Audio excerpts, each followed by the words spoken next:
The truth behind the Braden Schneider contract extension has been revealed, and some of the details may shock Rangers fans for what the Rangers' plan is moving forward. And we have some contract comparables for a Rangers star that is due a major raise. All of that and more in this video, and we're going to break it all down. But before we do, a quick reminder to hit that subscribe button. About 70% of you now watching our videos are not actually subscribed to the channel, so if you want to do yourself a favor, hit that subscribe button so you can stay up to date with everything New York Rangers. And it's been a little bit quiet on the contract side of things because we are still expecting our Ryan Lindgren extension, but that should be coming in the next couple of days, and we'll have you covered for all of that on the channel. But today, we are going to get into the truth behind the Braden Schneider contract and the thinking behind the bridge extension and some Alexis Lafrenière news, because there was another comparable contract to his, or player to him, that we'll get into. But first, let's start with the New York Rangers extension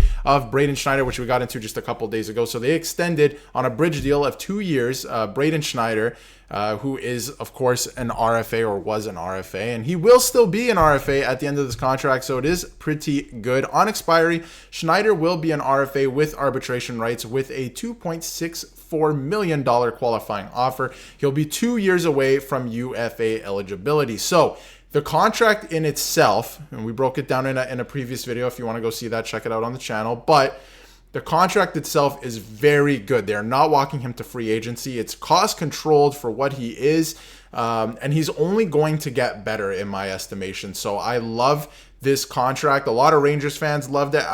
You'd be hard pressed to find somebody who did not love this contract extension when it was announced on Saturday. So really good signing for the New York Rangers, and they're not even locking him to UFA. He will still be an RFA at the end of this contract, and they can lock him up for probably a pretty reasonable price still, depending on how he plays the next 2 seasons, and for a long while into his UFA years. So I love the contract extension.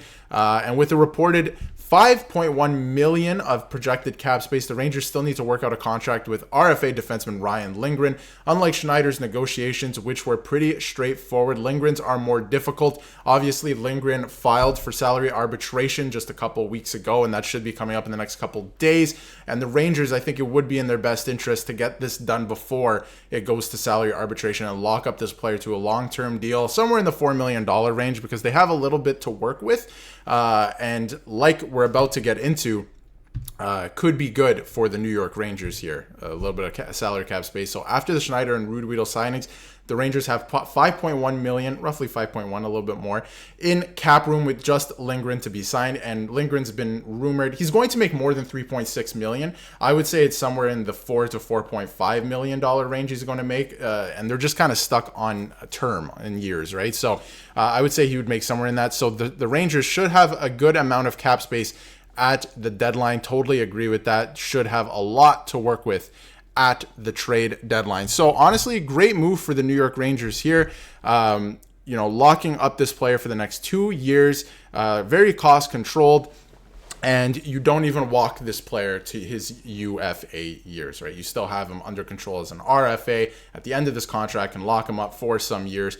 Obviously, he probably wouldn't want a long-term deal unless the money is right. But with the salary cap going up, I think it would be, you'd be hard pressed to sign a bad deal for young players, because hopefully they play into their deal, and at the same time the salary cap's going up, so it won't look as bad as it did, around when the pandemic started and all that stuff. So should be a lot better. Now, Braden Schneider finished the season, this is from Vince, of course, finished the season playing a larger top 6 role for the New York Rangers, and now he's locked up for another 2 years on a team-friendly bridge deal. How will he be used moving forward, and how much cap space do the Rangers have remaining? We got into a little bit of that just a few moments ago, and that's the other thing too. This player could be used in a top 4 role again this season, right? He showed that he was very good last year, and a little bit of a coming out party, not so much as a player we'll talk about in just a few minutes in Lafrenière, but really good player. He should slot into the top 4. We're not exactly sure what's going to happen with Trouba at this point. Maybe he's a third pairing defenseman at this point in his career.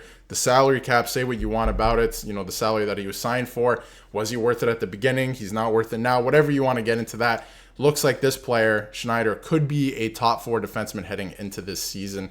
And they should start trusting him with certain situations more, because at the end of the day, it looks like Trouba will be, they will be moving on from Trouba come next season. So start getting this player ready for those moments. That's what I say. But anyway, last thing we'll touch on in terms of this and the whole situation is Schneider's new deal, coupled with the re-signing of likely 7th defenseman Chad Ruhwedel to a 1-year deal, leaves the Rangers with approximately $5.9 million in cap space. That's with only one roster spot to fill, which of course is Ryan Lindgren, and he will be coming back. Ryan Lindgren's a great player, and as reported last week, the main holdup with Lindgren is the term, right? He's going to make more than $3.6 million. We know that on each year. His AAV will be more than $3.6 million. We know that. The thing they're caught up on is the term. And I was thinking, yesterday we had a video on it where, will it be a bridge deal? Kind of like Schneider's. I don't think it's in the best interest of the Rangers to do that. You probably want to lock this player up long term. And on the other side, I saw some of the comments and I saw some of the discussion online.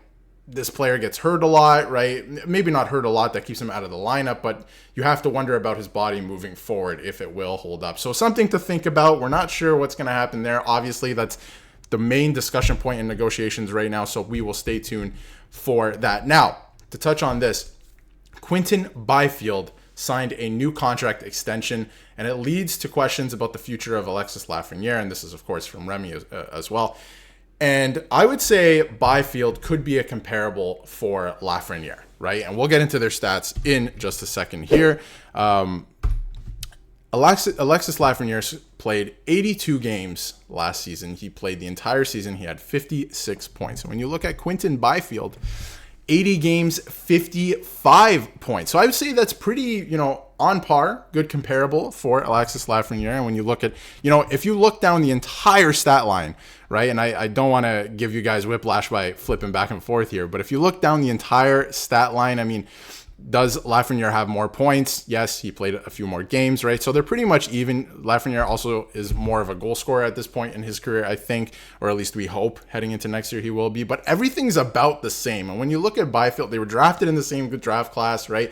When you look at Byfield and what he got in his newest contract, I think this is a great comparable for the New York Rangers to use, right? The Kings decided to give Byfield a contract 1 year early. The 21-year-old will make $6.25 million each season. And while it seems high, Los Angeles is betting that Byfield will improve even further, making this contract a team-friendly deal when it's all said and done. The salary cap is projected to go up next offseason and every offseason after that, because we're out of the pandemic and things will continue to move forward, which could make Byfield's contract one of the best in the NHL. And honestly, Quinton Byfield for that cap hit is tidy work by the LA Kings. And I think if you're looking at both players, the point production on par, time on ice on par, like their usage all about the same, right? And Lafrenière just kind of had his coming out party this past season.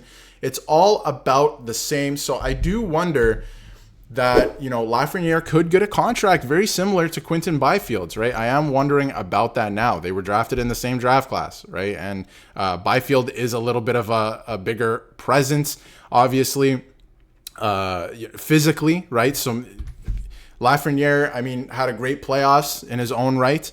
So I'm not saying Byfield would deserve more than him. I'm not saying that whatsoever, but I think that's a great comparable, right? Because they came up at the same time. Their point production is almost exactly the same. Their usage is almost exactly the same.